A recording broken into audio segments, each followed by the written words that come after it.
దేవునికి మహిమ కలుగును గాక. హల్లెలూయా. అందరం గట్టిగా చెప్దాం హల్లెలూయా. గత ఆదివారం నుంచి దేవుడు ఈ ఆదివారం వరకు దేవుడు తన సురక్షితమైన రెక్కల నీడలో భద్రపరిచినందుకై దేవునికి సమస్త మహిమ ఘనత ప్రభావాలు చెల్లునుగాక. ఆమెన్. దేవుని వాక్యాన్ని నేర్చుకుందాం. పరిశుద్ధ గ్రంథములో నుండి ఆది కాండము మొదటి నుంచి ఆది కాండము 6వ అధ్యాయము మొదటి నుంచి 9 వచనాల వరకు చదువుకుందాం. అందరూ పరిశుద్ధ గ్రంథములు తెరిచి 6వ అధ్యాయం ఆది కాండము మొదటి నుంచి 9 వచనాలు చదువుకుందాం. నరులు భూమి మీద విస్తరింపనారంభించిన తరువాత కుమార్తెలు వారికి పుట్టినప్పుడు దేవుని కుమారులు నరుల కుమార్తెలు చక్కని వారిని చూచి వారందరిలో తమకు మనస్సు నచ్చిన స్త్రీలను వివాహం చేసుకునిరి. అప్పుడు యెహోవా, నా ఆత్మ నరులతో ఎల్లప్పుడూ వాదించదు, వారు తమ అక్రమ విషయంలో నరమాత్రులయ్యున్నారు. అయినను వారు దినములు 120 ఏండ్లగునెను. ఆ దినములలో నెఫీలీయులు వారు భూమి మీద ఉండిరి, తరువాతను ఉండిరి. దేవుని కుమారులు నరుల కుమార్తెలతో పోయినప్పుడు వారికి పిల్లలు కనిరి. పూర్వకాలమందు పేరు పొందిన శూరులు వీరే. నరుల చెడుతనము భూమి మీద గొప్పదనియు వారి హృదయం యొక్క తలంపులలోని ఊహ అంతయు ఎల్లప్పుడూ కేవలం చెడ్డదనియు యెహోవా చూచి తాను భూమి మీద నరులను చేసినందుకు యెహోవా సంతాపము నొంది తన హృదయంలో నొచ్చుకొనెను. అప్పుడు యెహోవా, నేను సృజించిన నరులతో కూడా జంతువులను, పురుగులను, ఆకాశ పక్షాదులను భూమి మీద ఉండకుండా తుడిచివేయుదును. ఏలనగా నేను వారిని సృష్టించినందుకు సంతాపము నొంది ఉన్నాను అనెను. అయితే నోవాహు యెహోవా దృష్టి యందు కృప పొందిన వాడాయెను. నోవాహు వంశావళి ఇదే. నోవాహు నీతిపరుడును తన తరములలో నిందారహితుడనై ఉండెను. నోవాహు దేవునితో కూడా నడిచినవాడు. దేవుడి వాక్యంను దీవించి ఆశీర్వదించును గాక. దేవుని బిడ్డలారా, ఉదయకాల సమయంలో చేరువచ్చిన మనందరము ఒక అద్భుతమైన సందేశాన్ని వింటున్నాము పరిశుద్ధాత్మ దేవుని సహాయం ద్వారా. అది ఎవరి గురించి అంటే నోవాహు. హల్లెలూయా. మీరు వచ్చింది ఇప్పుడే, చాలామంది నిద్రపోతున్నారు. కళ్ళు తెరవండి. నోవాహు గురించి మనం నేర్చుకోబోతున్నాం. ఎంతమందికి నోవాహు తెలుసు? ఒకసారి మీ చేతులు చూపించండి. తెలియదు ఎవరికి నోవాహు? చాలామందికి తెలుసు. సండే స్కూల్ పిల్లలకు కూడా తెలుసు. కొంచెం ముందుకు సర్దుకోండి. ఆలస్యంగా వచ్చిన వాళ్ళు వెనకాలే కూర్చునేటట్లుగా వాళ్ళకు అవకాశం ఇద్దాం. లేదంటే ముందుకొచ్చి అందరిని డిస్టర్బ్ చేస్తారు. కొంచెం ముందుకు సర్దుకోండి.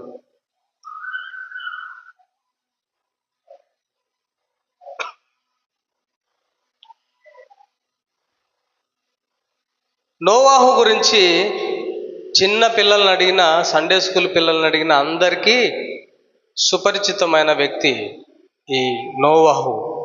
నోవాహు అని అంటే అర్థం ఏంటి? నెమ్మది. నోవాహు అంటే అర్థము నెమ్మది, ప్రశాంతత, సమాధానము.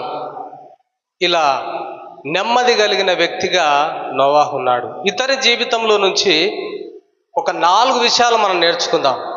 ఇతని జీవితంలో నుండి 4 ప్రాముఖ్యమైన విషయాలు మనం నేర్చుకుందాము. ఆ 4 విషయాలు ఏంటంటే, మొదటి విషయము నోవాహు యొక్క రక్షణ. రెండో విషయము నోవాహు యొక్క పని. మూడో విషయము నోవాహు యొక్క ప్రకటన. నాలుగో విషయము నోవాహు యొక్క ఆరాధన. ఈ 4 విషయాలు మనం నేర్చుకుందాం.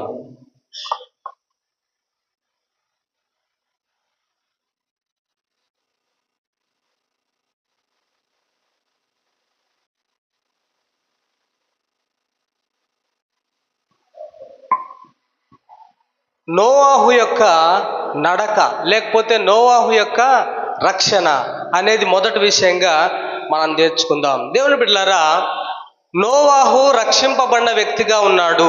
హల్లెలూయా, గట్టిగా చెప్దాం హల్లెలూయా.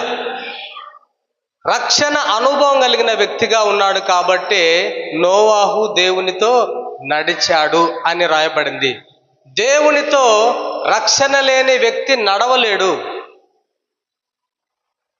దేవునితో రక్షణ లేని వ్యక్తి నడవలేడు. దేవునితో నడవటం అంటే మొదటి విషయాన్ని మనం ఆలోచన చేస్తున్నాం. నోవాహు రక్షణ లేకపోతే నోవాహు యొక్క నడక అనేది ఆలోచన చేస్తున్నాం. దేవునితో నడిచెను అని అంటే అర్థం ఏంటి? ఇద్దరు కలిసిమెలిసి నడుచుకుంటూ ఒకరి భుజాల మీద ఒకరు చేతులు వేసుకొని నడుచుకుంటూ ఆ ప్రయాణంలో వెళ్తున్నారనా? దేవునితో నడిచానంటే దేవుడు ఇటుపక్క లేకపోతే మనం ఇటుపక్క, లేకపోతే దేవుడు ఇటు మనం అటు కలిసి నడవటమా నడక అంటే అర్థము? హనోకు దేవునితో నడిచాను కాబట్టి దేవుడు అతన్ని తీసుకొని పోయెను అని రాయబడింది.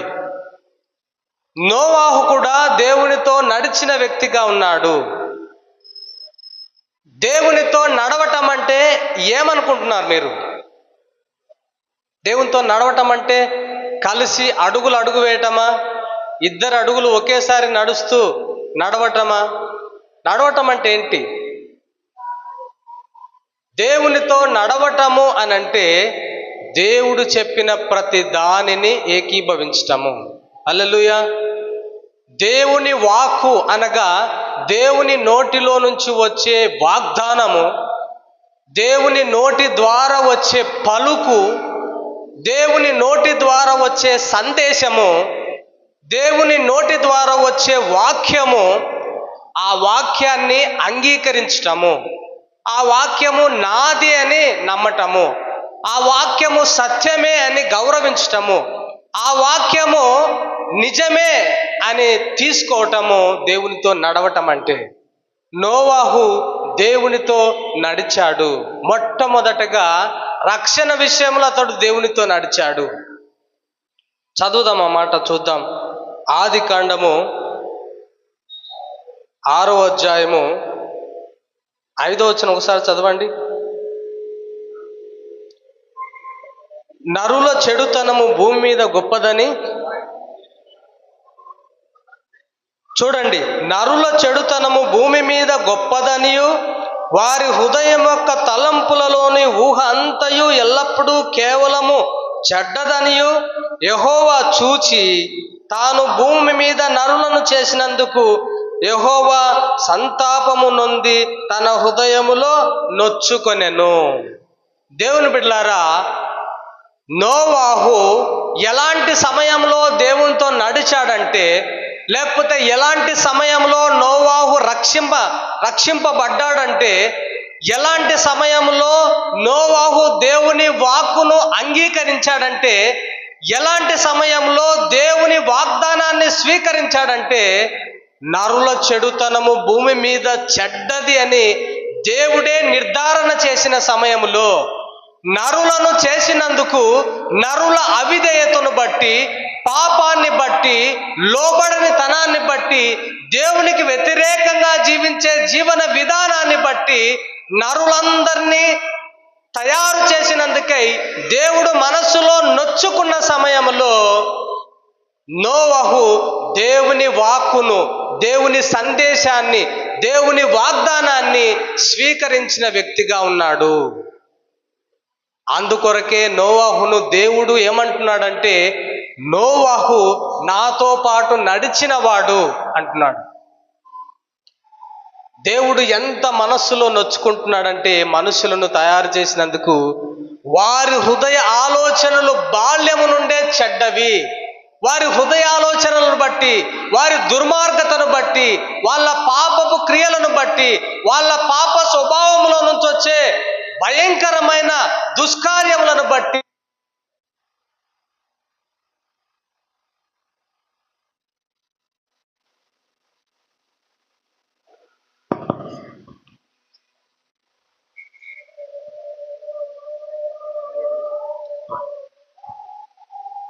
సమయంలో దేవుడు నోవాహుని ఏమంటున్నాడంటే నాతో నడిచిన వాడు అని అంటున్నాడు. దేవుని బిడ్డలారా, రక్షణ విషయములో నోవాహు దేవునితో నడిచాడు, కృప పొందాడు అని రాయబడి ఉంది. చూడండి, ఆది కాండము 6వ అధ్యాయము 8వ వచనంలో రాయబడి ఉంటుంది. అయితే నోవహు యెహోవా దృష్టి యందు కృప పొందిన వాడాయను. ఉందమ్మా వచనము? నోవహు యెహోవా దృష్టి యందు కృప పొందినవాడు ఆయను. దేవుని కృప ప్రత్యక్షమై ప్రతి ఒక్కరిని రక్షణ పొందటానికి ప్రేరేపిస్తుంది. దేవుని కృప ప్రత్యక్షమై దేవుని కృప మాట్లాడుతూ దేవుని కృప బలము గలదై దేవుని కృప ప్రతి ఒక్కరిని రక్షణలోనికి నడిపించడానికి ప్రయాసపడుతుంది. దేవుని కృప బలపరుస్తుంది. ఇదే క్రమంలో జాగ్రత్తగా వినాలి. దేవుని మనస్సు నొచ్చుకునే ప్రజల ఆ లోకంలో దేవుని మనస్సును నొప్పింపచేసే ప్రజలున్నప్పుడు, నిరంతరము ప్రజల యొక్క దుష్టత్వము బయటపడుతున్నప్పుడు నోవాహు దేవుని వాక్కును విశ్వసించాడు. రక్షణ విషయంలో దేవుని యొక్క వాక్కును విశ్వసించిన వ్యక్తిగా ఉన్నాడు. చూడండి, 6వ అధ్యాయము 3వ వచనం చదువుదాం. అప్పుడు యెహోవా నా ఆత్మ నరులతో ఎల్లప్పుడూ వాదించదు, వారు తమ అక్రమ విషయంలో నరమాత్రులై ఉన్నారు. అయినను వారి దినములు 120 ఏండ్లగును. ఆ దినములలో నెఫీలీలు వారు భూమి మీద ఉండిరి, తర్వాతను ఉండిరి. దేవుని కుమారులు నరుల కుమార్తెలతో పోయినప్పుడు వారికి పిల్లలను కనిరి. పూర్వకాలమందు పేరు పొందిన శూరులు వీరే. నరుల చెడుతనము భూమి మీద గొప్పదనియు వారి హృదయం యొక్క తలంపులలోని ఊహ అంతయు ఎల్లప్పుడూ కేవలము చెడ్డదని యెహోవా చూచి. యెహోవా నరుల చెడుతనము చెడ్డదని చూచి, నిరంతరము వారి ఊహంతా చెడ్డదని చూచి, దేవుని కుమారునగా రక్షణ పొందిన వ్యక్తులు, రక్షణ లేని వ్యక్తులు, రక్షణ పొందిన దేవుని కుమారులు రక్షణ లేని వ్యక్తులను పెళ్లి చేసుకొని నెఫీలీలు అనే సంతానాన్ని కని వీళ్ళు దేవుని మనస్సు నొచ్చుకునేంతగా చెడుతనాన్ని కలిగి ఉన్న ఆ దినాలలో నోవాహు రక్షణ విషయమై దేవుని యొక్క వాగ్దానాన్ని, దేవుని యొక్క వాక్కును, దేవుని యొక్క ఆ సందేశాన్ని అంగీకరించిన వ్యక్తిగా ఉన్నాడు. ప్రియమైన దేవుని బిడ్డలారా, ఒకసారి ఆలోచన చేద్దాం. నోవాహు యొక్క నడక, నోవాహు యొక్క రక్షణ అనుభవము, నోవాహు యొక్క నిత్య జీవానికి కారణమైన వాక్కు, దేవుని నోట్లో నుంచి వచ్చిన ఆ మాటను నమ్మి రక్షణను కలిగి ఉన్న వ్యక్తిగా ఉన్నాడు. అలా రక్షణను కలిగి ఉన్న వ్యక్తిగా ఉన్నాడు కాబట్టి రక్షణ జీవితానికి కొన్ని గుర్తులు కూడా దేవుడు చెప్తున్నాడు. రక్షణకు పొందిన నోవాహుకు అతని జీవితానికి రక్షింపబడిన వ్యక్తే ఇతడని కొన్ని గుర్తులు కూడా చెప్తున్నాడు. ఏంటి ఆ గుర్తులు అంటే 9వ వచనంలో మనకు కనపడుతుంది. చూడండి, నోవాహు వంశావళి ఇదే. నోవాహు నీతిపరుడును తన తరములలో నిందారహితుడునై ఉండెను. నోవాహు దేవునితో కూడా నడిచినవాడు. రక్షణ అనుభవం కలిగిన నోవాహు దేవుని వాక్కు ద్వారా ఆ వాక్కు యందు విశ్వాసం ఉంచి రక్షింపబడిన నోవాహు, ఇతడు రక్షింపబడిన వాడే, ఇతడు నా వాక్కును అంగీకరించిన వాడే, ఇతడు నాతో పాటు నడిచిన వాడే, ఇతడు రక్షణను పొందిన వాడే అనటానికి గుర్తులు ఏం చెప్తున్నాడంటే అతడు నీతిమంతుడు. హల్లెలూయా. అతడు నీతిమంతుడు. అతడు, మరొక మాట ఉంది అక్కడ, అతడు నిందారహితుడు. నిందారహితుడు అంటే నిర్దోషి. చంద్రమ్మక్క నిద్రపోతున్నావు. అతడు నిర్దోషి. నిర్దోషి అనంటే నిందారహితుడు, ఏ కపటము లేనివాడు, దోషము లేనివాడు, పాపములు చెయ్యనివాడు. నిర్దోషి అంటే దోషాన్ని ఎరగనివాడు. నిందారహితుడు, నీతిమంతుడు, దేవునితో నడిచిన వాడు, అనగా దేవుని వాక్కును అంగీకరించిన వాడు, దేవుని కృప పొందినవాడు. చూడండి, ఆ దినాల్లో ఎన్నిసార్లు గద్దించినా గద్దింపుకు లోబడకుండా వారి ఇష్టం వచ్చినట్లుగా పాపం చేస్తున్న సమయంలో, వారి ఊహంతయు చెడ్డదని దేవుడే వారిని చూచి సంతాపపడిన ఆ భయంకరమైన దినాల్లో నోవాహు దేవుని కృపను కనుగొన్నాడు. నోవాహు దేవుని కృపను అర్థం చేసుకున్నాడు. నోవాహు దేవుని కృప నన్ను విశ్వాసం ఉంచేటట్లుగా చేస్తుంది అని ఎరిగాడు. దేవుని కృప నన్ను తన వాక్యాన్ని నమ్మేటట్లుగా చేస్తుంది అని దేవుని కృపను అర్థం చేసుకున్న వ్యక్తిగా ఉన్నాడు. కాబట్టి అతడు రక్షింపబడ్డాడు.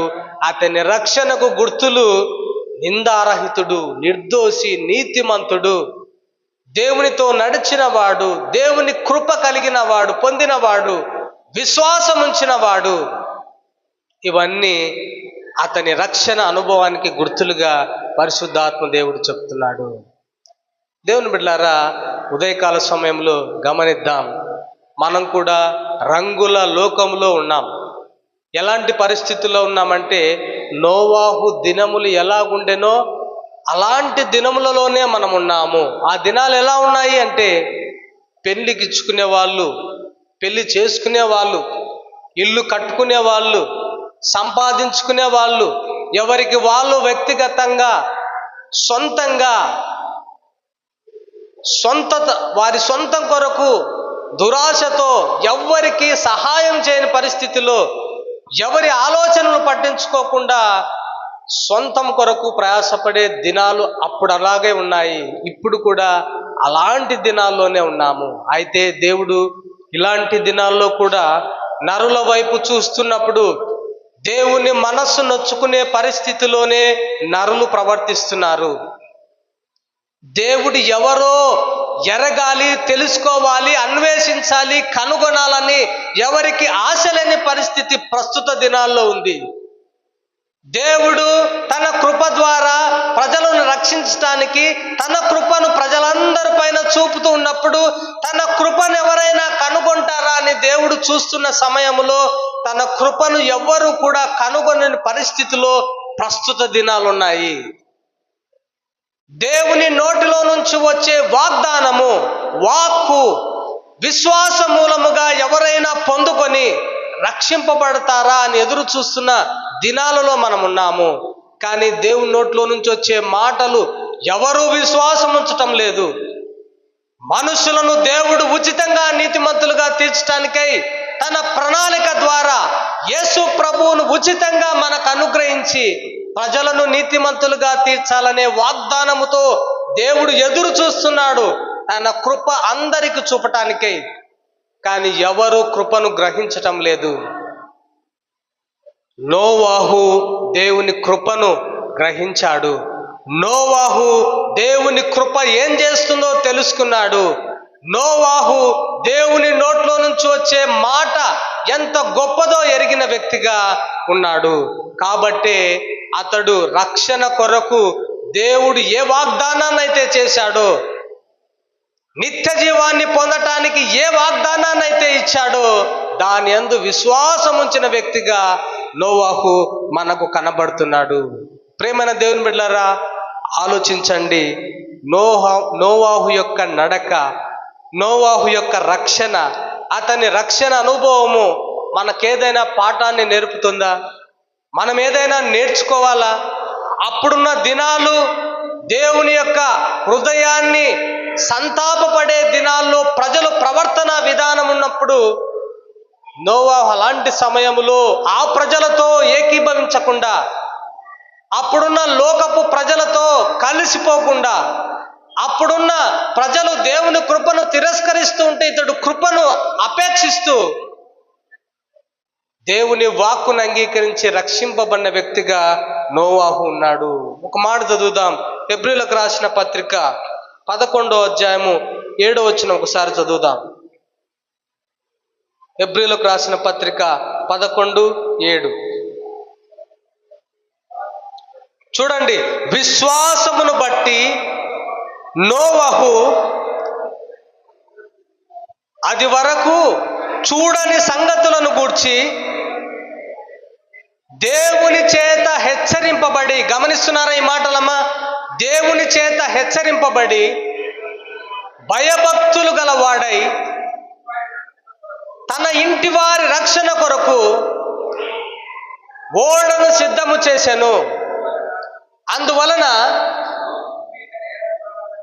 అతడు లోకము మీద నేరస్థాపన చేసి విశ్వాసమును బట్టి కలుగు నీతికి వారసుడు ఆయను. హల్లెలూయా. చాలా మంది వినడం లేదు, శ్రద్ధ పెట్టకపోతే వాక్యం అర్థం కాదు. ఆదివారం పనులు మానుకొని అన్ని మానుకొని దేవుని సన్నిధిలోనికి వచ్చి కూర్చొని లాస్ట్కు చివరికి దేవుని వాక్యం ఎరగకుండానే వెళ్ళిపోయే పరిస్థితి ఉంటుంది. మీరు ఎన్ని పనులైనా చేసుకోండి, అన్ని విషయాల్లో సాతానుడు మనోనేత్రాలు ఎంత పెద్దగా తెరవజేయమంటే అంత పెద్దగా తెరవజేస్తాడు. ఒక్క సువార్త అర్థం కాకుండా మాత్రమే సాతానుడు మనోనేత్రాలు మూస్తాడు, ఇక అన్ని విషయాల్లో ఓపెన్గా తెరుస్తాడు. కాబట్టి సువార్త అర్థం కాకుండా ఉండటానికి సాతానుడు మనోనేత్రాలు తెరవడు, మీ మనోనేత్రాలు మూసేస్తాడు, మిగతా అన్ని విషయాల్లో తెరుస్తాడు. ఎందుకంటే మిగతా అన్ని విషయాల్లో వానికేం ప్రాబ్లం లేదు. కాబట్టి సువార్త నమ్మకుండా ఉండేటట్లుగానే చేస్తాడు. మొదటి విషయము నోవాహు యొక్క నడక, నోవాహు యొక్క రక్షణ. దీని గురించి ఏమని చెప్తున్నాడంటే, అప్పుడున్న లోకము దుష్టత్వముతో మలినముతో దేవుడు సంతాపపడి దేవుని పిల్లలు కాని వాళ్ళు పెళ్లిళ్ళు చేసుకుంటూ నెఫీలులనే గొప్ప సంతతి కలిగిన ప్రజలు పుడుతూ ఆ ప్రజల ద్వారా విస్తారమైన పాపము జరిగిస్తూ దేవుడు ఈ ప్రజల ఊహంతా చెడ్డదని ముద్ర వేసి ఇక వాళ్ళను చంపాలి అని నిర్ధారించుకున్న దినాలలో నోవాహు నీతికి వారసుడయ్యాడు. నోవాహు నీతిని గూర్చిన మాటలు దేవుని నోట్లో నుంచి విన్నాడు. నోవాహు నీతిని పంచడానికి వచ్చిన దేవుని కృపను పొందుకున్నాడు. నోవాహు దేవుడి ద్వారా నీతిమంతుడయ్యాడు. రక్షణ ఓడను సిద్ధం చేసుకున్నాడు.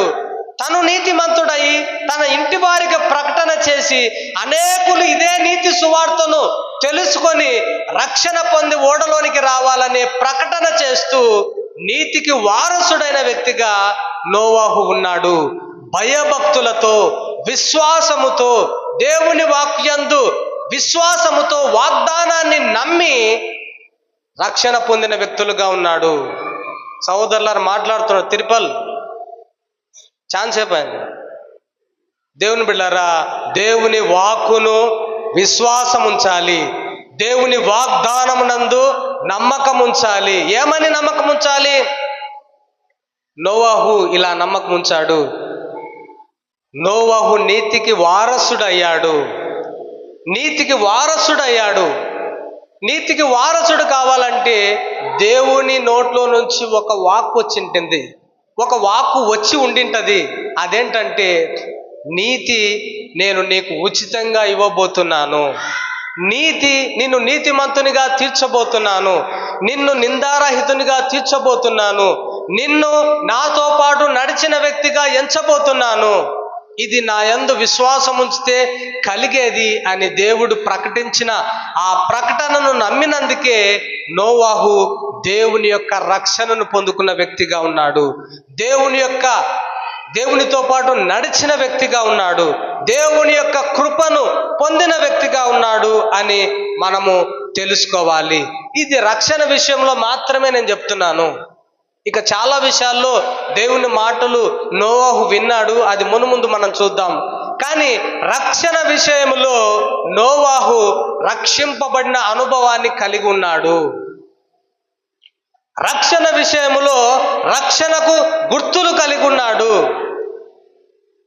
రక్షణ విషయంలో రక్షణను నిర్ధారణ చేసుకున్న వ్యక్తిగా ఉన్నాడు అని ప్రభు నామములో తెలియజేస్తున్నాను. దేవుని బిడ్డలారా, నోవాహు వలె మనం రక్షింపబడాలంటే, నోవాహు వలె మనము దేవునితో నడిచిన వ్యక్తిగా, అనగా దేవుని వాక్కును అంగీకరించిన వ్యక్తిగా ఉండాలంటే, మనం కూడా దేవుడు నోవాహు పొందిన రక్షణ, నోవాహు పొందిన వాగ్దానము, నోవాహు పొందిన కృప, నోవాహు నీతికి వారసుడైన విధానము మనకు అర్థమైతే, నోవాహు వలనే మనం కూడా నీతికి వారసుడైతాము.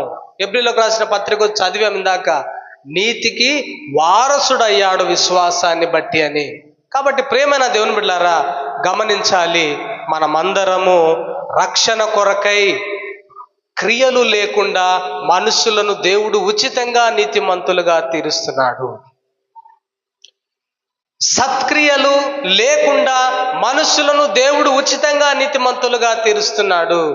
అయితే సత్క్రియలు లేకుండా మనుషులను దేవుడు ఉచితంగా నీతిమంతులుగా తీర్చడానికి గల ప్రాముఖ్యమైన కారణం ఏంటంటే, ఒక క్రియ యందు వారు విశ్వాసం ఉంచాలి. అనేక సత్క్రియలు చేసి ఓడిపోతూ పడిపోతూ గెలుస్తూ పడిపోతూ గెలుస్తూ ఇలా వారి జీవన విధానం వెళ్తూ ఉంటే వారందరూ దేవుని ఉగ్రతకు పాత్రులుగా నిలుస్తున్నారు.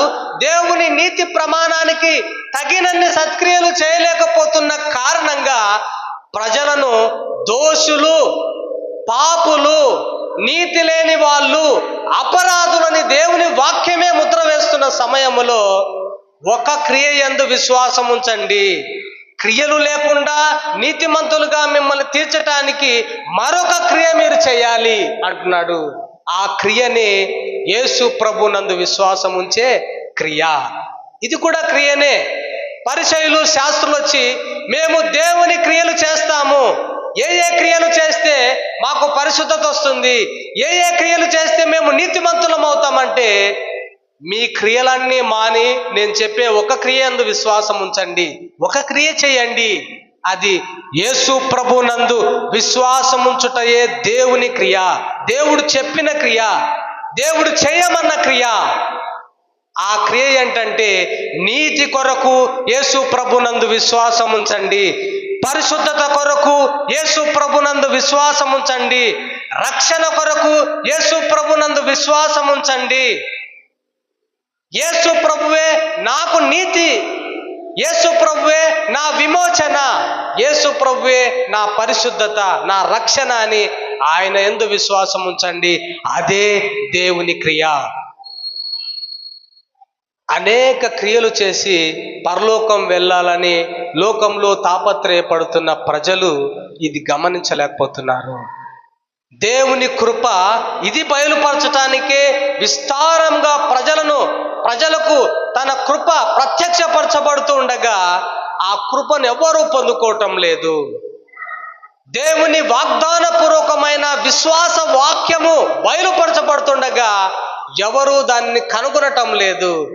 అలాంటి దుష్ట లోకములో, అలాంటి దుష్కార్యములు జరిగే ప్రజల మధ్యలో నోవాహు దేవుని కృపను రక్షణ కొరకు పొందిన వ్యక్తిగా మనకు కనిపిస్తున్నాడు. కాబట్టి ప్రియమైన దేవుని బిడ్డలారా, నోవాహు దేవునితో నడిచిన వ్యక్తిగా, రక్షింపబడిన వ్యక్తిగా కనపడుతున్నాడు. ఇక రెండో విషయాన్ని మనం ఆలోచన చేద్దాం. రెండో విషయం ఏంటంటే, నోవాహు యొక్క పని. నోవాహు యొక్క పని ఏం పని చేస్తున్నాడు నోవాహు? దేవుడు నోవాహుకు ఏ పని తెలియచేశాడు చూద్దాం. చూడండి, 11 నుంచి చదువుదాం. ఆదికాండము 6వ అధ్యాయం 11 నుంచి చదువుదాం. భూలోకము దేవుని సన్నిధిని చెడిపోయి ఉండెను, భూలోకము బలాత్కారముతో నిండి ఉండెను. దేవుడు భూలోకమును చూచినప్పుడు అది చెడిపోయి ఉండెను. ఈ మాట గమనిస్తున్నారా మీరు అందరూ? హల్లెలూయా, గట్టిగా చెప్దాం హల్లెలూయా. భూలోకము చెడిపోయి ఉండెను అంటే లోకంలో ఉన్న ప్రజలు, భూలోకము బలాత్కారముతో నిండి ఉండెను. తర్వాత భూలోకమును చూచినప్పుడు అది చెడిపోయి ఉండెను. చదువుదాం ఇంకా 12 వచనం.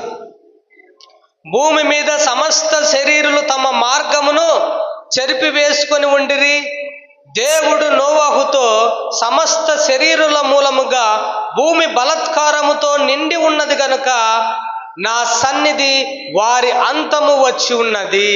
ఇలాంటి పరిస్థితులలో దేవుడు అంటున్నాడు, ఇంతగా బొత్తిగా చెడిపోయిన వారి యొక్క అంతము నా సన్నిధికి వచ్చి ఉన్నది. వారు ఇక చనిపోవటమే శరణ్యము అనే పరిస్థితిలోనికి వారి అంతము నా సన్నిధికి వచ్చింది. ఇక వారు జలప్రలయంలో లోకాన్ని బొత్తిగా ముంచివేయబోతున్నాను అని అంటున్నాడు. ఇంకా చదువుదాం. ఇదిగో వారిని భూమితో కూడా నాశనము చేయుదును. చితిసారకపు మ్రానుతో నీ కొరకు ఓడను చేసుకొనుము. అరలు పెట్టి ఆ ఓడను చేసి లోపట వెలుపట దానికి కీలు పూయవలెను. నీవు దాన్ని చేయవలసిన విధమిది. ఆ ఓడ 300 మూరల పొడుగు, 70 మూరల వెడల్పు, 30 మూరల ఎత్తుగలదై ఉండవలను. ఇక ఓడ యొక్క కన్స్ట్రక్షన్ అక్కడ చెప్తున్నాడు. అయితే దేవుడు నోవాహుకు ఒక పని అప్పగిస్తున్నాడు. దేవుడు నోవాహుకు ఒక పని అప్పగిస్తున్నాడు. ఆ పనిని చెయ్యమని చెప్పక ముందు లోకం ఎంత చెడిపోయిందో చెబుతున్నాడు. లోకం ఎంత దుష్టత్వములో ఉందో చెప్తున్నాడు. లోకం ఎంత బలాత్కారముతో నిండి ఉందో చెప్తున్నాడు. లోకాన్ని భూమితో పాటు నాశనం చేయబోతున్నానని చెప్తున్నాడు. ఇక చెప్పి నోవాహు ఒక పని అప్పగిస్తున్నాడు. అదేంటంటే ఓడను తయారు చేయటము. ఓడను తయారు చేసేటప్పుడే ఒక మాట ఉంది, అక్కడ జాగ్రత్తగా గమనించండి. 14వ వచనంలో ఉంటుంది చూడండి.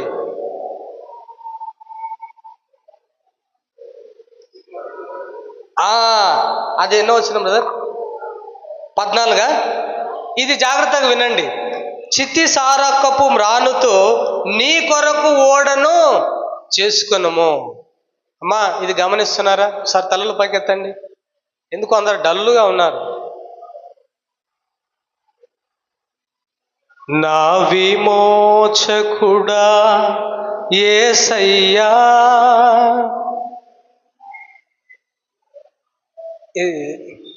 నీ జీవన రాగాలలో పాడండి. ఒకసారి అందరం మంచి పాడదాం, నిద్ర పోయేటట్లుగా పాడదాం. ఆ పాట ఉంటే ఏంటమ్మా, కొంచెం చదువు వచ్చిన వాళ్ళు ఇదే ప్రాబ్లం. పాట చూస్తే కానీ రాదు. చదువు రానోళ్ళు 10 పాటలైనా పుస్తకం లేకుండానే పాడతారు. దేవునికి స్తోత్రం. నా విమోచకుడా యేసయ్యా, నీ జీవన రాగాలలో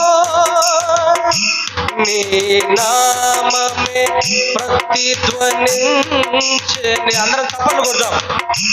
నా విమోచకుడా యేసయ్యా, నీ జీవన రాగాలలో నీ నామమే ప్రతిధ్వనించెని. నీతిమంతునిగా నన్ను తీర్చి నీదు ఆత్మతో నన్ను నింపినందున, నీతిమంతునిగా నన్ను తీర్చి నీదు ఆత్మతో నన్ను నింపినందున, నీవు చూపిన నీ కృప నే మరువలేను. నీవు చూపిన నీ కృప నే మరువలేను. నా విమోచకుడా యేసయ్యా, నీ జీవన రాగాలలో నీ నామమే ప్రతిధ్వనించెని. నీ నామమే ప్రతిధ్వనించెని. నోవహును ఓడ నీ కొరకు చేసుకొనుమని అంటున్నాడు. అనడంలో అర్థం ఏంటి? నోవాహును ఓడ నీ కొరకే చేసుకొనుమని అనడంలో అర్థం ఏంటి? నీవు ప్రకటించిన ఎవ్వరు నమ్మరు. 120 సంవత్సరాలు నీతిని గూర్చి నువ్వు ప్రకటన చేసిన ఎవరు నమ్మరు. కాబట్టి నీ కొరకు ఓడను తయారు చేసుకొనుమని ఓడ ప్రారంభములోనే చెప్తున్నాడు. నోవాహు యొక్క పని ఏంటంటే దేవుడు చెప్పిన పని. ఆ పని ఏంటంటే దేవుడు చెప్పిన పని, నీ కొరకు ఓడను సిద్ధం చేసుకోను. ఎలా సిద్ధం చేసుకోవాలా ఓడను? దేవుడు చెప్పినట్లుగానే కిటికీ ఎక్కడుండాలో దేవుడే చెప్తాడు, తలుపు ఎక్కడుండాలో దేవుడే చెప్తాడు, ఎన్నంతస్తులు ఉండాలో దేవుడే చెప్తాడు, ఏ రానుతో తయారు చేయాలో దేవుడే చెప్తాడు, ఏ కీలు మట్టి కీలు దానికి పుయ్యాలో దేవుడే చెప్తాడు, ఎన్ని అరలు లోపల ఉండాలో దేవుడే చెప్తాడు, ఎంత పొడవో చెప్తాడు, ఎంత వెడల్పో చెప్తాడు, ఎంత నాణ్యతనో దేవుడే చెప్తాడు. ఇవన్నీ ఎందుకు చెప్పానో తెలుసా? పొడవు, వెడల్పు, ఎత్తు, కిటికీ అని. దేవుడు చెప్పిన దానిని మాత్రమే చేయాలి. దేవుడు ఇటుపక్కన కిటికీ పెట్టమంటే నోవాహు ఇటుపక్కన కిటికీ పెట్టినాడు అనుకో, 40 రోజులు 40 పగులు 40 రాత్రులు ప్రచండమైన వర్షము, ఆకాశ తూములు విప్పబడతాయి, జల ప్రళయము ముంచుకొస్తుంది. దేవుడు చెప్పిన చోట కిటికీ పెడితే ఓడ మునగదు. నోవాహు ఇష్టం వచ్చినట్లుగా కిటికీలు పెట్టుకుంటూ పోతే ఓడ మునిగిపోతుంది. కాబట్టి నాణ్యత దేవుడే చెప్తాడు, కొలతలు దేవుడే చెప్తాడు, ఇంకా ప్రతిదీ దేవుడే చెప్తాడు. నోవాహు యొక్క పని దేవుడు చెప్పింది చెయ్యటమే. నోవాహు యొక్క పని దేవుడు చెప్పిన పనిని స్వీకరించటం, అది కూడా దేవుని చిత్తములో దేవుని వాక్కు చెప్పినట్లుగా చేయటమే. పరిశుద్ధమైన గ్రంథములో దేవుడు ఏదైనా ఒకరికి చెబితే అది చేసినప్పుడు దేవుడు వారిని నీతిమంతులు అని అంటారు. హల్లెలూయా. పరిశుద్ధమైన గ్రంథములో దేవుడు మనుషులకు ఏదైనా ఒకటి చెబితే, దేవుడు ఒక విషయాన్ని చెబితే ఆ విషయంలో వాళ్ళు దేవుని మాటను వింటే వాళ్ళను నీతిమంతులు అని అంటారు.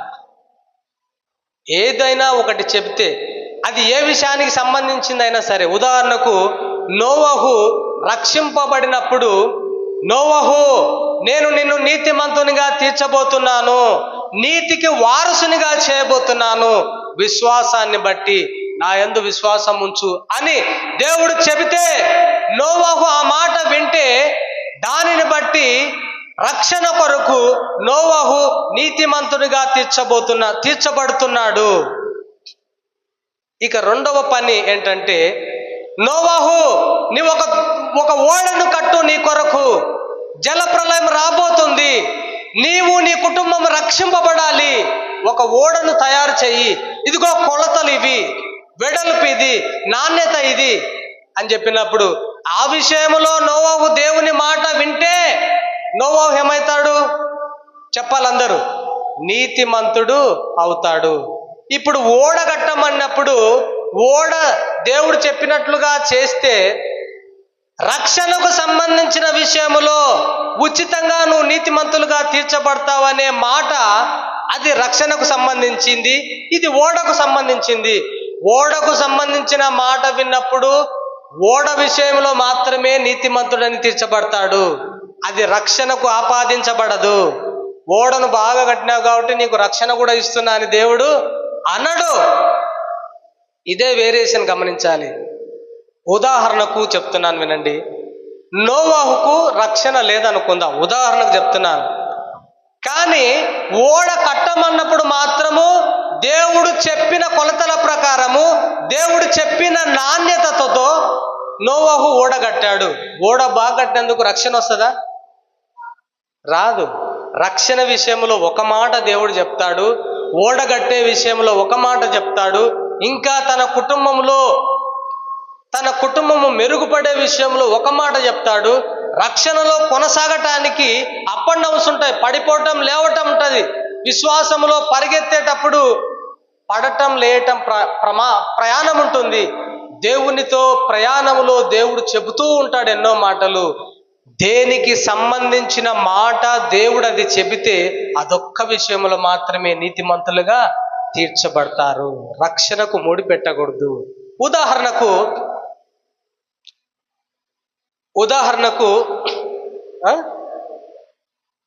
బ్యాటరీ తీసుకుంటా. ఉదాహరణకు గిద్యోను అనే ఒక వ్యక్తి ఉన్నాడు.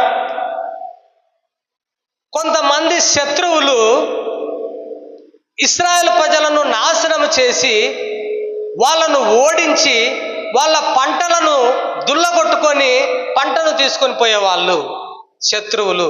వారి పేరు మిద్యానీయులు కదా, మిద్యానీయులు. అయితే గిద్యోను మిద్యానీయులకు భయపడి వాళ్ళు రాకముందే తన పొలంలో గోధుమలను దుల్లగొట్టుకుంటున్నాడు. ఎందుకంటే వాళ్ళు వచ్చి నా పంటను గోధుమలు దుల్లగొట్టుకొని పోతారు శత్రువులు, వాళ్ళను మేము ఏమి అనలేము, వాళ్ళను గెలవలేము, కాబట్టి నా పంటను ముందుగానే నేను సమకూర్చుకోవాలని గోధుమలను దుల్లగొడుతూ భయపడుతూ వణుకుతూ వాళ్ళు వస్తారేమని అనుకుంటూ ఉండగా దేవుడు గిద్యోనుతో ఇలా అంటున్నాడు, పరాక్రమం కలిగిన బలాఢ్యుడా అంటున్నాడు. ఎవరితో చెప్పాలమ్మా? ఎవరితో అంటున్నాడు? గిద్యోనుతో. అంటుంటే గిద్యోను అవతలికి చూస్తున్నాడు. ఎవరబ్బా ఇక్కడ పరాక్రమశాలి, ఎవరున్నాడు? బలాఢ్యుడు అని. అప్పుడు దేవుడు, నువ్వే గిద్యోను, నువ్వే. నేనా? నేను భయపడుతూ వణుకుతూ మిద్యానీయులు శత్రువులు వచ్చి నా పంటను నన్ను అందరిని నాశనం చేస్తారని భయపడుతుంటే నన్ను పరాక్రమ కలిగిన బలాఢ్యుడా భయపడకుము అని అంటున్నావు. ప్రవ్వా నేను బలవంతుడను కాదు అని అంటే, నువ్వు బలవంతుడవే, అది నేనంటున్నాను, నువ్వు పరాక్రమం కలిగిన వ్యక్తివి అన్నప్పుడు గిద్యోను దేవుడు చెప్పిన ఆ మాటను విశ్వాసం ఉంచాడు. అప్పుడు గిద్యోను ఏమయ్యాడు? నీతిమంతుడిగా తీర్చబడ్డాడు. రక్షణ విషయం కాదు నేను చెప్పేది, ఏ విషయం చెప్తే అదే విషయంలో నీతిమంతులని అంటాడు. ఈ మాటను నమ్మి రక్షణ విషయం గిద్యోను నమ్మకపోయినాడు అనుకో, రక్షణ వస్తుందా? రాదు. వెరీ గుడ్, రాదు. రక్షణ విషయం వేరు, రక్షణ కాని విషయాలు వేరు. మోసే నీ కర్ర చాపు, ఎర్ర సముద్రం పాయలవుతుంది. మోసే కర్ర చాచాడు, ఎర్ర సముద్రము పాయలైంది. రక్షణ వస్తుందా? రక్షణకు దానికి సంబంధం లేదు. ఆ విషయంలో మోసే నీతిమంతునిగా తీర్చబడ్డాడు. ఈ విధంగా చాలా విషయాలు ఉన్నాయి. రక్షణ విషయం వేరు. అబ్రహామును ఇంట్లో నుంచి బయటకు తీసుకొని వచ్చాడు.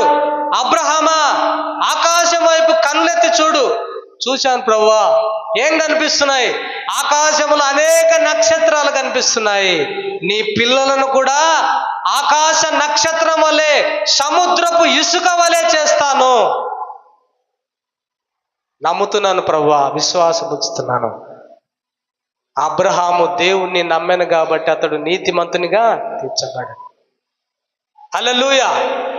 అది నమ్మినంత మాత్రాన రక్షణ వస్తుందా? రక్షణ వేరే. రక్షణకి ఏమని నమ్మాలి? అబ్రహాము దేవుడు క్రియలు లేకుండా, మనుష్యుడు పని చేయకుండానే నీతిమంతునిగా తీర్చబడతాడు. పని చేస్తే జీతం వస్తుంది, పని చేయకుండా దేవుడు ఉచితంగా వరాన్ని ఇస్తున్నాడు, నిత్య జీవం అనే వరము. అది అబ్రహాము నమ్మితే అబ్రహాము దేవుని నీతిని పొందుకున్నాడు. రక్షణ విషయం వేరు, రక్షణ కాని విషయాలు వేరు. ఇలా నీతిమంతులైన సంగతి చాలా మంది పరిశుద్ధమైన గ్రంథంలో రక్షణ కాని విషయాల్లో నీతిమంతులుగా అయ్యారు. వారి దేవుడు కూడా దేవుని మాట విన్నప్పుడు వారిని నీతిమంతులు అని అంటున్నాడు.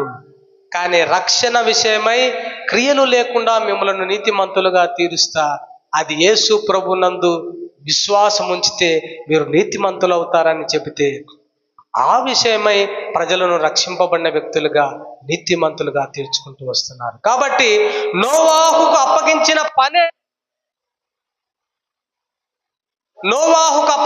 పని ఏంటంటే, నోవాహు నీవు ఓడను తయారు చేసుకో, కొలతలు ఇవి, నాణ్యత ఇది.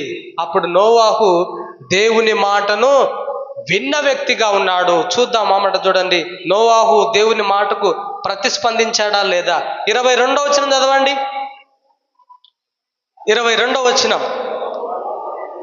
నోవాహు అట్లు చేసెను, దేవుడు అతనికి ఆజ్ఞాపించిన ప్రకారం యావత్తు చేసెను. తర్వాత 7వ అధ్యాయం 5వ వచనం చదువుదాం. తనకు యెహోవా ఆజ్ఞాపించిన ప్రకారము నోవహు యావత్తు చేసెను. హల్లెలూయా, హల్లెలూయా. అందరం చెప్దాం హల్లెలూయా, హల్లెలూయా. నోవహుకు దేవుడు ఒక పనిని అప్పగిస్తే తన చిత్త ప్రకారం చేయమని చెబితే దానికి నోవహు స్పందించి కరెక్ట్గా దేవుడు చెప్పినట్లుగా చేశాడు.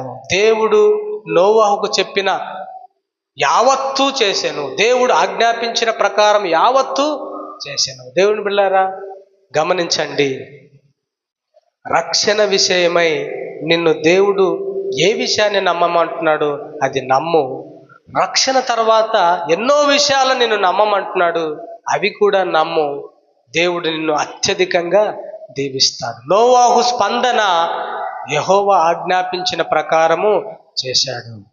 మన గురించి మనం ఆలోచన చేసుకుంటే యెహోవా ఆజ్ఞాపించిన ప్రకారము మనం చేస్తున్నామా?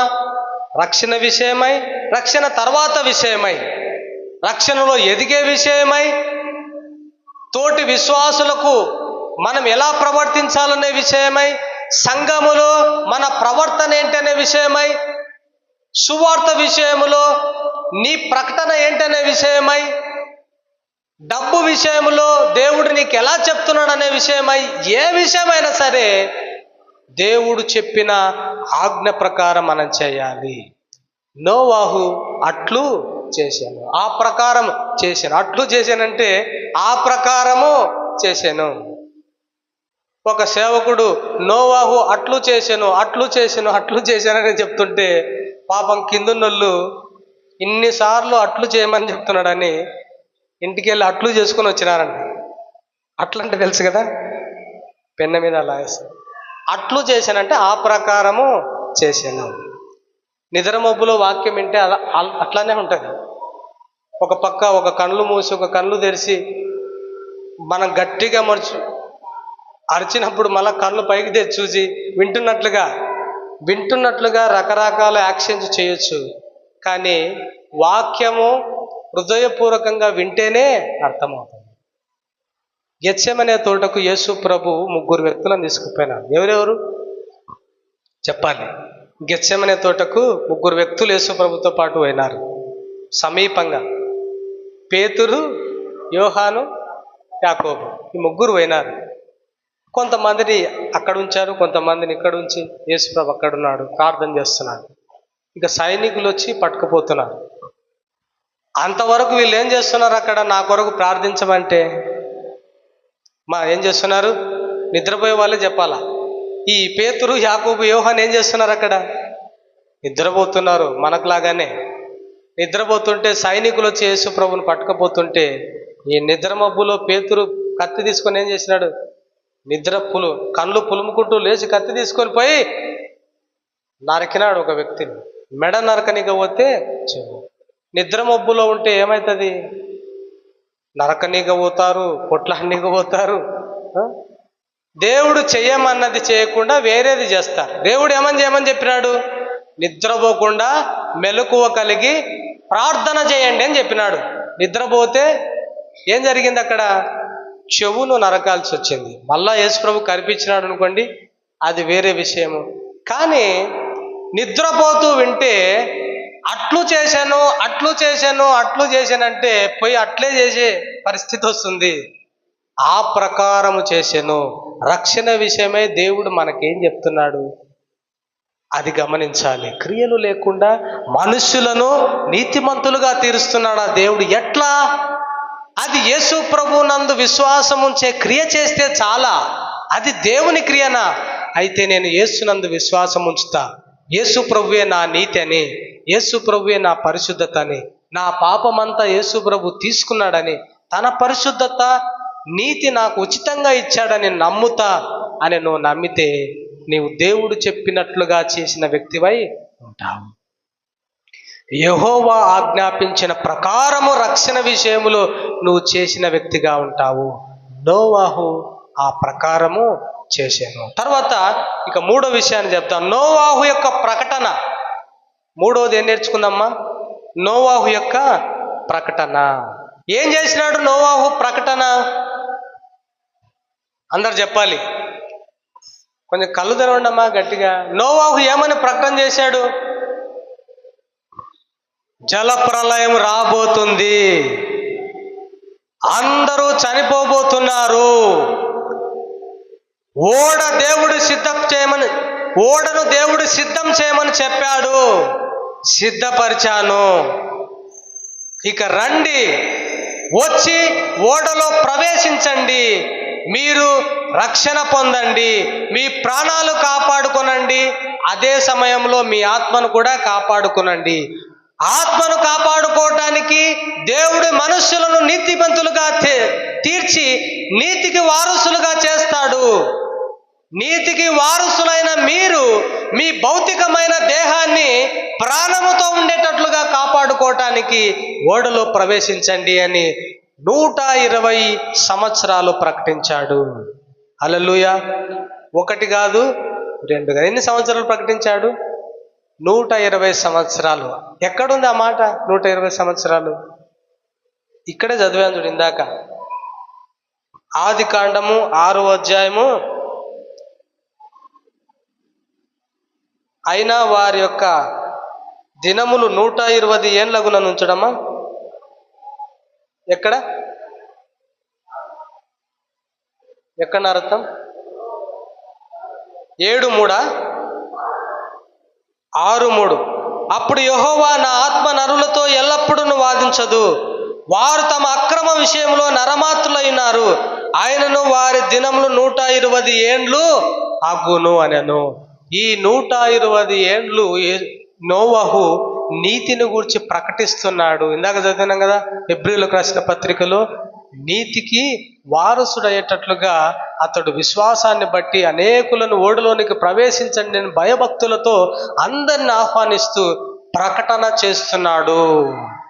నోవాహు యొక్క ప్రకటన చూస్తున్నాము. 3వది, దేవుడు చెప్పిన దానిని ప్రకటన చేస్తున్నాడు. 2వ పేతురు 2వ అధ్యాయము 5వ వచనం చదువుదాం ఒకసారి. చూడండి, 2వ పేతురు 2:5. మరియు ఆయన పూర్వకాలమందున్న ఆ లోకాన్ని విడిచిపెట్టక భక్తిహీనుల సమూహము మీదికి జలప్రలయమును రప్పించి, అప్పుడు చూడండి, నీతిని ప్రకటించిన నోవహును మరి 7 మందిని కాపాడెను. వింటున్నారా అండి దేవుని బిడ్డలారా? నీతిని ప్రకటించిన నోవహు పూర్వకాలమందున్న ఆ లోకాన్ని విడిచిపెట్టలేదు జలప్రలయం రప్పించటానికి. పూర్వకాలమందున ఆ ప్రజల మీదకి జలప్రలయాన్ని రప్పించటానికి విడిచిపెట్టలేదు. ఎందుకు విడిచిపెట్టలే అంటే, బలాత్కారముతో నిండి ఉన్నారు, అవిధేయతతో నిండి ఉన్నారు, వాళ్ళు మార్చుకోవటం లేదు, ఎంత చెప్పినా వినటం లేదు, ఇక వారిని చంపటమే సరి అయిన నిర్ణయమని దేవుడే నిర్ణయం తీసుకున్నాడు. ఇక దేవుడే నిర్ణయం తీసుకున్న తర్వాత ఇక ఆపటం ఎవరి తరము కాదు. అలాంటి సమయములో నీతిని గూర్చి ప్రకటన చేశాడు నోవాహు. 120 సంవత్సరాలు నీతిని గురించి ప్రకటన చేశాడు. ఎవ్వరూ వినలేదు. ఇప్పటి లోకంలాగానే ఎవ్వరూ వినలేదు. నోవహు దేవుడు చెప్పిన ప్రకారము తన ప్రకటన చేస్తున్నాడు. 1 పేతురు 3వ అధ్యాయము 19వ వచనం చదువుదాం ఒకసారి. 1 పేతురు 3:19. చూడండి, దేవుని దీర్ఘశాంతము ఇంకా కనిపెట్టుచున్నది. ఏమని కనిపెట్టుచున్నది అంటే, దేవుని దీర్ఘశాంతము ఇంకా మారు మనసు పొందుతారు, రక్షణ పొందుతారు, నేను చెప్పే ప్రకటన వింటారు అని. చూడండి, పూర్వము నోవహు దినములలో ఓడ సిద్ధపరచుచుండగా అవిధేయులు అనగా దేవుని ప్రకటనకు లోబడిన వారి యొద్దకు, పాపపు చెరలో ఉన్న ఆత్మల యొద్దకు ఆయన ఆత్మరూపిగానే వెళ్ళి వారి వారికి ప్రకటించెను. చూడండి, పరిశుద్ధాత్మ దేవుడు ఆత్మలు అనగా రక్షింపబడని పాపపు చెరలో ఉన్న మనుషుల యొద్దకు దేవుడు నోవాహు ద్వారా పరిశుద్ధాత్మ దేవుడు ఆత్మరూపిగానే వెళ్ళి రక్షణ పొందండి, రక్షణ పొందండి, రక్షణ పొందండి, నీతిని గ్రహించండి. ఇప్పుడు చెప్తున్న విషయం కాదు నీతి. నోవాహు దినముల ముందే, దినములలోనే, దినముల తర్వాత నీతి ప్రకటన, నీతిమంతులుగా తీర్చే విధానము చెప్పబడుతూనే వస్తుంది. ప్రజలు నిర్లక్ష్యం చేస్తూనే ఉన్నారు. నోవాహు యొక్క ప్రకటన ఇంత భారముతో, ఇంత బాధ్యతతో జరుగుతుంది. దేవుని బిడ్డలారా, అప్పుడు వర్షాలు పడటం లేదు. భూమి నుంచి ఆవిరి పైకొచ్చి పంటలను తడిపేది, పంటలు పండేవి. ఆకాశము నుంచి వర్షము లేనే లేదు. అప్పుడే జలప్రలయం ద్వారానే ప్రారంభం అవుతుంది. కానీ ప్రజలు ఏమనుకున్నారో ఏమో, ఆ పాపములో నుండి బయటికి రాలేక వర్షం వస్తుంది, జలప్రలయం వస్తుందంటే నమ్మలేదు. ఎంత ప్రకటన చేసినా నమ్మలేదు. దేవుడు అప్పగించిన పని, ఓడను సిద్ధం చేయటం పూర్తి చేశాడు. ఇక ప్రకటన మిగిలి ఉందని ప్రకటన చేస్తూనే ఉన్నాడు, సువార్తను ప్రకటిస్తూనే ఉన్నాడు. వారి దేహంలో రక్షింపబడాలని, వారి ఆత్మలు రక్షింపబడాలని, ఆత్మలో రక్షింపబడి నిత్య జీవానికి, దేహములో రక్షింపబడి భౌతిక సంబంధమైన ప్రాణాన్ని కాపాడుకోవాలని నోవాహు ప్రకటన చేస్తూ చేస్తూ చేస్తూ ఉన్నా కూడా ఎవ్వరు కూడా ఆ ప్రకటన యందు విశ్వాసం ఉంచకపోయారు. దేవుని బిడ్డలారా, అది వారి అవిధేయత, వారి యొక్క చెడుతనము. వారు ఎంతగా 120 సంవత్సరాలు నీతిని గురించి ప్రకటన చేస్తే కూడా నీతిని పెడచెవిన పెట్టిన వ్యక్తులుగా ఉన్నారు. దేవుని బిడ్డలారా, అప్పుడున్న అలాంటి దుష్ట ప్రజలలో నుండి, అప్పుడున్న దుష్ట లోకములో నుండి, అప్పుడున్న ఆ దేవుని కుమారులు, నరుల కుమార్తెలు పెళ్లి చేసుకొని నెఫీలులనే సూర్యులు దేవునికి విరోధులుగా ఉన్న ఆ ప్రజల కాలములో నోవాహు వారిలో నుండి వేరు చేయబడ్డాడు. దుష్ట యుగములో నుండి వేరు చేయబడ్డాడు. దేవుని మాటను విని, దేవుని వాగ్దానంను నమ్మి, నీతికి వారసుడై వేరు చేయబడిన వ్యక్తిగా ఉన్నాడు. కాబట్టి ప్రియమైన దేవుని బిడ్డలారా, దేవుడు చెబుతున్న మాటను వినాలి. ఇప్పుడు అందరూ కూడా లోకములో శరీరాశ, నేత్రాశ, జీవబుడ్డంబము, దీని అందే విశ్వాసం ఉంచుతున్నారు. ఈ మంచి క్రియల యందే విశ్వాసం ఉంచుతున్నారు. ఆచార సంబంధమైన విషయాల యందే విశ్వాసం ఉంచుతున్నారు. ఒకసారి ఈ మధ్యలో మేము తాంబూల కార్యక్రమం నిర్వహించడానికి వెళ్ళాం. హల్లెలూయా, కళ్ళు తెరవండి ఒకసారి. తాంబూల కార్యక్రమం నిర్వహించడానికి వెళ్ళాం.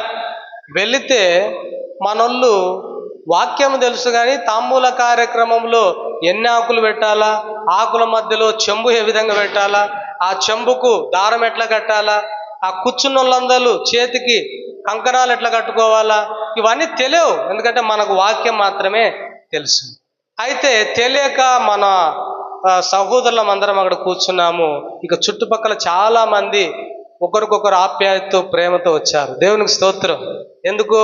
ప్రేమ, అనురాగం, ఆప్యాయత కలిగి ఉన్న వ్యక్తులుగా ఉన్నందున వచ్చి ఇక ఏమంటున్నారు, అది ఇక్కడ పెట్టండి, ఆ ఆకులు ఇక్కడ పెట్టండి, ఇంట్లో నుంచి ఒక పేలు తీసుకురండి, ఒక్క పేలుల్లో ఎల్లిపాయలు లేవే, ఖర్జూరాలు లేవే, చక్కెరకుండలు లేవే అని అన్నీ చెప్తున్నారు. ఇట్లా కూర్చోవాలి, అట్లా కూర్చోాలా, తలకు అది కట్టుకోవాలని ఎన్ని విషయాలు చెప్తున్నారో వాళ్ళు అక్కడ కూర్చున్న వాళ్ళు.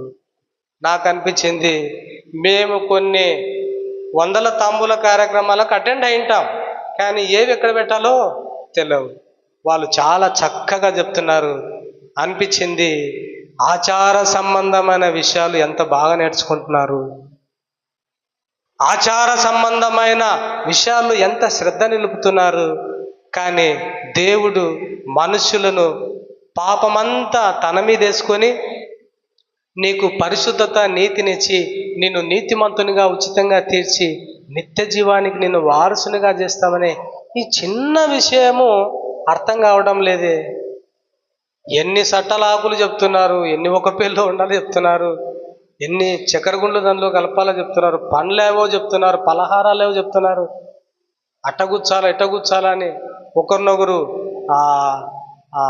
సరసోక్తులు ఆడుకుంటూ ఒకరినొకరు అట్లా ప్రేమగా ఉన్నారు. మంచిదే, కానీ సువార్త అర్థం చేసుకోలేకపోతున్నారే అని అనిపించింది నాకు, అనిపించింది మీకు చెప్తున్నాను. కాబట్టి దేవుని బిడ్డలారా, లోకము, లోకపు ఆశలు, లోకపు ఆచారాలు మీరు గుర్తుపెట్టుకుంటూ ఉంటే సాతానికి ఏం ప్రాబ్లం లేదు. దాని విషయంలో మీకు ఇంకా జ్ఞానము ఉండేటట్లుగా మర్చిపోకుండా సాతానుడు చేస్తాడు. కానీ ఒక్క సువార్త విషయము అర్థం చేయటానికి మేము ప్రయత్నం చేస్తుంటే మీ నెత్తిన సాతాను కూర్చొని మీ 2 కనురెప్పల మీద తన కాళ్ళు పెట్టి నొక్కుతూనే ఉంటాడు కిందికి. కారు ఎక్సిలేటర్ తొక్కుతుంటారు, ఇట్లా తొక్కుతుంటే అది ముందుకు వెళ్తుంటుంది కదా, మీ కనురెప్పలను సాతానుడు 2 కాళ్ళు వేసి తొక్కుతూ మోస్తూ ఉంటాడు సువార్త అర్థము కాకూడదు అని. కాబట్టి దేవుని బిడ్డలారా, లోకములో ఉండే అన్ని అర్థమవుతాయి, సువార్త మాత్రమే అర్థం కాదు. సత్క్రియల ద్వారా, పరిశుద్ధత ద్వారా, నీతి క్రియల ద్వారా పరలోకం వెళ్తారని చెప్పండి. దీనికి ఎవ్వరు కూడా ఆటంకపరచరు. మీ క్రియలు లేకుండా యేసు ప్రభు క్రియలను తీసుకొని పరలోకం వెళ్ళొచ్చు అంటే ఎవరు నమ్మరు. నమ్మితే రక్షణ, నమ్మకపోతే శిక్ష. అన్ని వేల మందిలో 8 మంది మాత్రమే రక్షింపబడ్డారు, మిగతా వాళ్ళంతా చనిపోయారు. ఇప్పుడు కూడా అంతే, ఇరుకు ద్వారమున ప్రవేశించువారు కొందరే. అర్థం కాక విశాలమైన ద్వారంలో నరకానికి వెళ్ళే వాళ్ళు చాలా మంది ఉంటారు. కాబట్టి నోవాహు యొక్క ప్రకటన 120 సంవత్సరాలు నీతిని గురించి ప్రకటన చేశాడు. దేవుడు చెప్పింది చెప్పినట్లుగా చేశాడు. కానీ ఎవరు కూడా వినలే. వినక ఏం చేశారు? అందరూ జల ప్రళయంలో చచ్చిపోయారు, అందరూ నాశనం అయిపోయారు. ఇక ఓడ తలుపు తీయటం కుదరదు. ఎందుకంటే ఓడ తలుపు వేసింది ఎవరు చెప్పాలి? ఓడ తలుపు వేసింది ఎవరు? దేవుడే. ఇక దేవుడే తెరిస్తే తప్ప తెరవబడదు. నోవాహు కూడా తెరవడానికి లేదు. నోవాహు తెరవటానికి అవకాశం ఇచ్చింటే ఒకవేళ వాళ్ళ బంధువులు, రక్త సంబంధికులు నోవాహు బావా ఇట్లా పిలుస్తారు కదా, బావ మామా తలుపు తెరుచు, మామా తలుపు తెరుచు అంటే జాలిపడి నోవాహు తెరుచునేమో. అందుకే దేవుడే తలుపేసేసినాడు. ఇక తెరవటం కుదరదు. బంధుత్వానికి, బాంధవ్యాలకు, రక్త సంబంధాలకు, రక్షణకు సంబంధము లేదు. రక్షణ ఒకటే సంబంధంతో వస్తుంది. ఏం సంబంధము? యేసు ప్రభు రక్త సంబంధము. రక్తంతో కడగబడి నీతిమంతులుగా అయితే రక్షణ వస్తుంది. ఇక మిగతా విషయాల్లో ఎన్ని సంబంధాలున్నా రక్షణ రాదు. కొంతమంది మా దేవుడు యేసు ప్రభు అని ప్రాణం ఇస్తుంటారు, దాని కొరకు గొడవలు పడుతుంటారు, కొట్లాటలు పడుతుంటారు. కానీ ఈయన మాత్రము నీతికి వారసుడు అయ్యిండడు. అలా అయ్యుండకపోతే దానివల్ల ఉపయోగమే లేదు. ఇక చివరి విషయాన్ని చెప్పి ముగిస్తాను. చివరిది ఏమని చెప్పుకున్నాం? నోవాహు యొక్క ఆరాధన.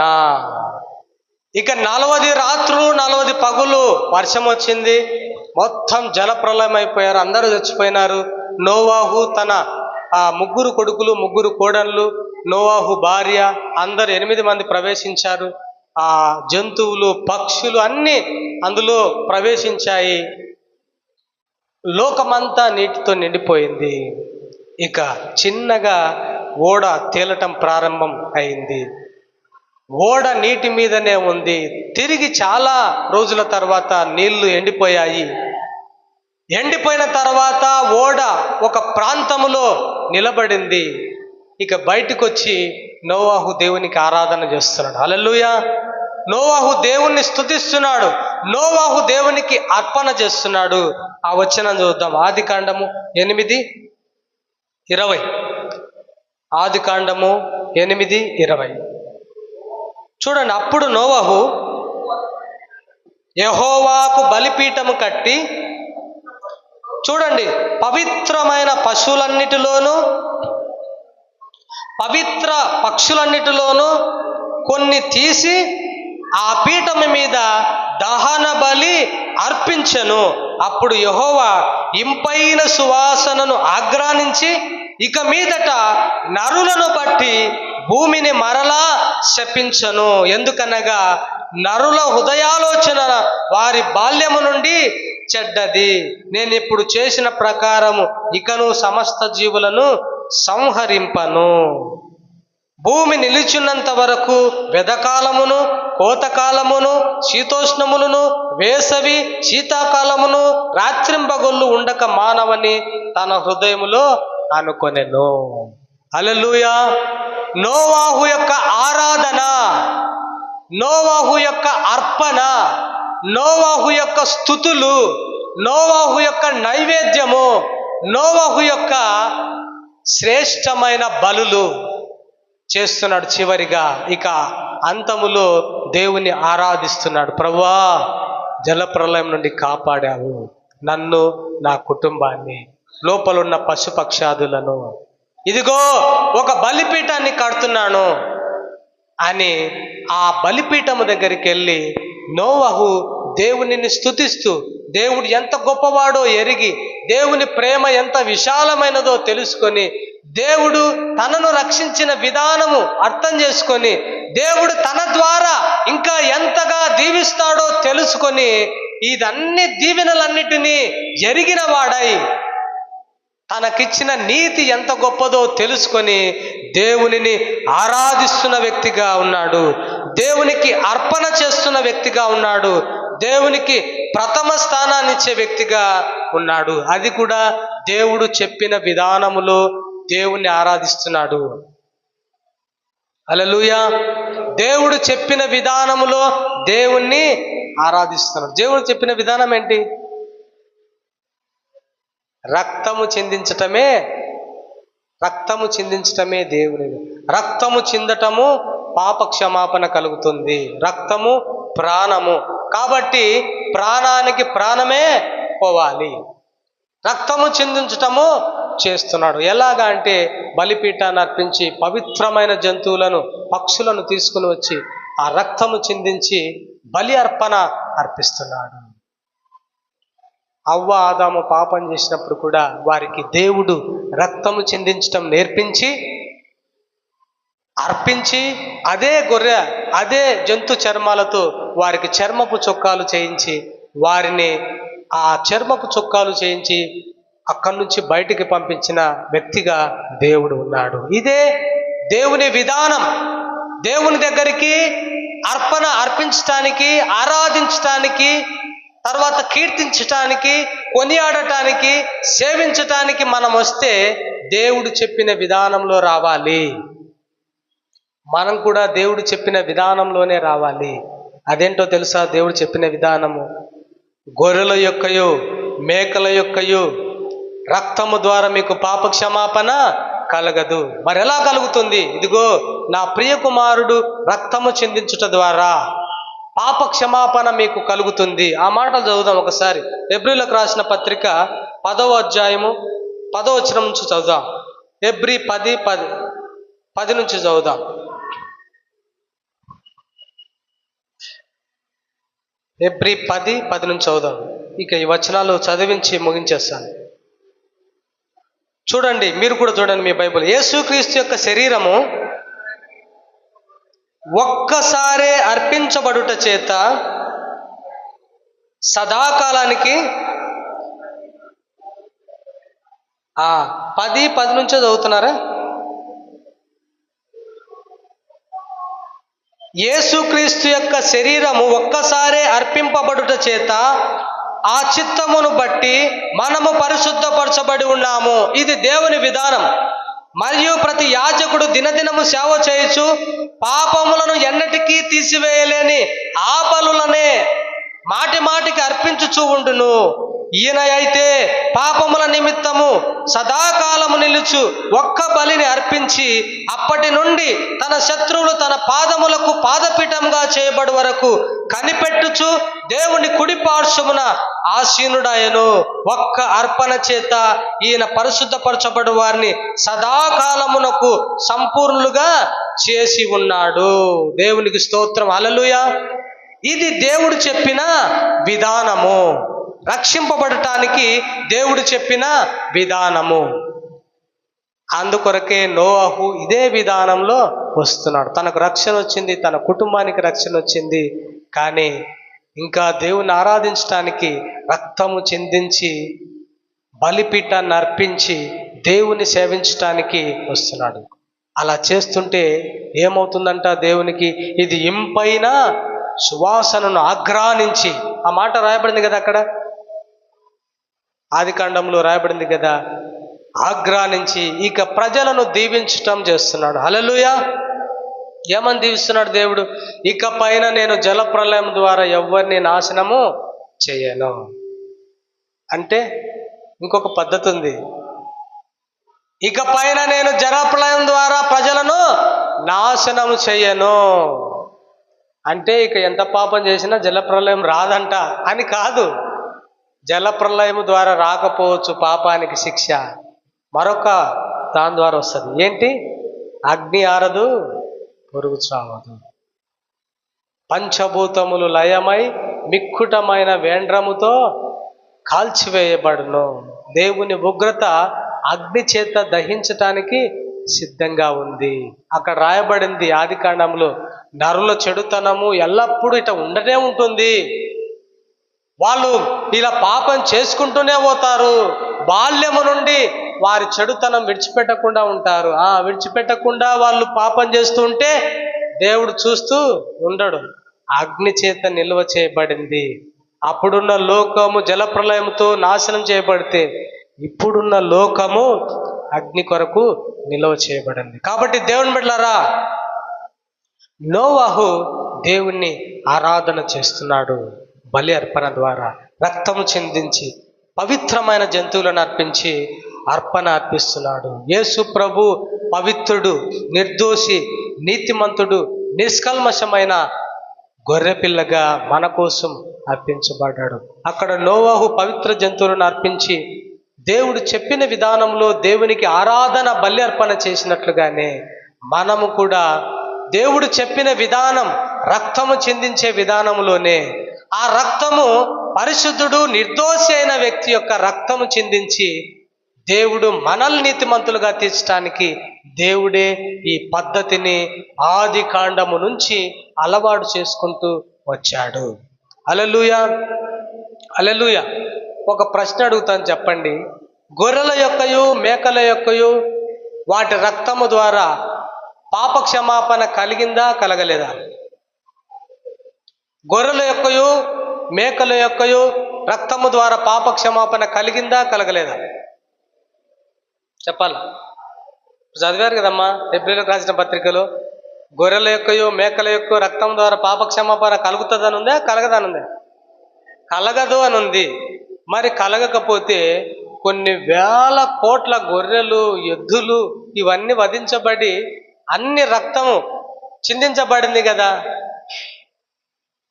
దాని వలన పాప క్షమాపణ కలగనప్పుడు దేవుడు ఎందుకు అన్ని వేల గొర్రెలు చంపాలా, అన్ని వేల పొట్టేళ్లను, అన్ని కోట్ల పొట్టేళ్లను చంపాలా, అన్ని ఎద్దులు చంపాలా? చెప్పండి. అంత రక్తం ఎందుకు చిందించబడాలా? మాదిరిగా చూపించడానికండి. ఏం మాదిరి? ఏం మాదిరి అంటే రక్తమును ప్రజలకు అలవాటు చేస్తున్నాడు దేవుడు. హల్లెలూయా. రక్తాన్ని అలవాటు చేస్తున్నాడు. కొంతమంది నీ రక్తం కళ్ళ చూస్తా అంటుంటారు కదా, అంటుంటారు కదా. రక్తమును అలవాటు చేస్తున్నాడు. ఎందుకు? రక్తము చిందితేనే పాప క్షమాపణ కలుగుతుంది అని రక్తాన్ని ప్రజలకు అలవాటు చేస్తున్నాడు, గొర్రెలు, మేకలు, ఎద్దుల ద్వారా. ఇప్పుడు ఈ రక్తాన్ని అలవాటు చేయకుండా ఆది కాండం నుంచి యేసు ప్రభు వచ్చే వరకు ఎవరు రక్తాన్ని చిందించలేదనుకోండి, ఇక్కడ యేసు ప్రభు ఒక్కడు వచ్చినాడు, వచ్చి ఇప్పుడు రక్తం చిందిస్తా అంటే ఎవరికైనా అర్థమవుతుందా? రక్తం ద్వారా పాపక్షమాపణ అంటే అర్థమవుతుందా? అసలు వాళ్ళకు రక్తం అనే పదము పాపక్షమాపణకు వాడతారన్న సంగతే తెలియదు. కాబట్టి దేవుడు మాదిరిగా చెప్పినట్లుగా ఆ సదాకాలానికి సరిపోయే బలి రక్తము చిందించబడబోతుంది భవిష్యత్తులో. ఆ బలికి సాదృశ్యంగా ఈ గొర్రెలు, ఎద్దులు, మేకలు ఇవన్నీ దేవుడు అలవాటు చేసుకుంటూ సంవత్సరానికి ఒకసారి అర్పణ చేయండి అని అలవాటు చేసుకుంటూ వస్తున్నాడు. నోవాహు సరి అయిన అర్పణతో దేవుని సేవించినట్లుగానే మనము కూడా, ముగించేస్తున్నాను, మనము కూడా సరి అయిన పద్ధతిలో దేవుని దగ్గరికి రావాలి. అదేం పద్ధతి అంటే రక్తము ద్వారానే పాప క్షమాపణ కలుగుతుంది. అది నీ రక్తమైనా సరే, దేవుని రక్తమైనా సరే, నీ రక్తమైనా సరే, దేవుని రక్తమైనా సరే, నీ రక్తము చిందింపబడాల నీ పాపానికి. అయితే నీ రక్తం పరిశుద్ధమైంది కాదు, నీ పాప క్షమాపణకు నీ రక్తమే చిందించబడాలా. నీ రక్తం పరిశుద్ధమైంది కాదు, నీ రక్తము చిందించటానికి నీ రక్తం పరిశుద్ధమైంది కాదు, నీ సహోదరుని రక్తం పరిశుద్ధమైంది కాదు, లోకములో ఎవరి రక్తము పరిశుద్ధమైంది కాదు. పాప క్షమాపణ రావటానికి పరిశుద్ధుడైన దేవుని రక్తమే చిందించబడాలి. అది సరి అయిన అర్పణ. కాబట్టి నీ కొరకు నిన్ను పక్కకు జరిపి లోక పాపములను మోసుకొని వచ్చిన దేవుని గొర్రెపిల్లని యేసుప్రభు రక్తము చిందించబడింది. అప్పుడు ఆయనకు శిక్ష, ఆయన రక్తం చిందించాడు, నువ్వు రక్షణ పొందావు. యాజకుని దగ్గరికి ఒక గొర్రెపిల్లని తీసుకుని వస్తే నీ పాపములన్నీ ఆ గొర్రెపిల్ల మీద అలా చేయి ఉంచితే ఆ గొర్రెపిల్లని తీసుకుపోయి యాజకుడు తన రక్తం చిందిస్తాడు. అది ఏ పాపము చేయాలి ఆ గొర్రెపిల్ల, అది నిర్దోషమైన గొర్రెపిల్ల. అది ఎందుకు చచ్చిపోతుందో కూడా తనకు తెలియదు. కానీ చంపబడగానే రక్తం తీసుకుపోయి బలిపీఠం మీదేసి, ఆ గొర్రె నీ కొరకు చచ్చిపోయింది, ఈ సంవత్సరం అంతా నీకు బలి అర్పించావు, ఇక వెళ్ళు అని పాపం చేసిన వ్యక్తిని విమోచింపబడ్డావని అతన్ని ఇంటికి పంపించడం జరుగుతుంది. అలాగే యేసు ప్రభు మన కోసం చనిపోయాడు. ఆ గొర్రెపిల్లకు తెలియదు ఎందుకు చంపబడుతుందో, కానీ దేవుని గొర్రెపిల్లకు తెలుసు ఎందుకు చంపబడుతున్నానో అని, ఎందుకు శిక్షించబడుతున్నానో అని తనకు తెలుసు, ఎందుకు పాప భారం మోసుకొంచున్నానో తనకు తెలుసు, ఎందుకు తన నీతిని ప్రజలకు ఇవ్వాలో తెలుసు, ఎందుకు ప్రజలను రక్షించాలో తనకు తెలుసు. ఇష్టపూర్వకంగా మన కోసం అర్పించబడ్డాడు యేసు ప్రభు. కాబట్టి ఈ అర్పణతో మనం దేవుని దగ్గరికి రావాలి. హల్లెలూయా. ఆరాధన చేయటానికి లేచి నిలబడితే యేసు ప్రభు రక్తము ద్వారా మనం ముందరికి రావాలి. యేసు ప్రభు ముందుంచి మనం ఆరాధించడానికి వెళ్ళాలి. యేసు ప్రభు ద్వారా తండ్రిని సమీపించడానికి వెళ్ళాలి. యేసు ప్రభు వలన దేవుని ఆరాధించాలి. ఆ అర్పణ లేకుండా మనం ఆరాధన చేస్తే అది చెల్లదు. కాబట్టి మన ఆరాధన యేసు ప్రభుతో ముడిపడి ఉన్నదని తెలుసుకోవాలని ప్రభు నామంలో తెలియచేస్తూ ఈ మాటలు ముగిస్తున్నాను. తలలు వంచండి, ప్రార్థన చేసుకుందాం.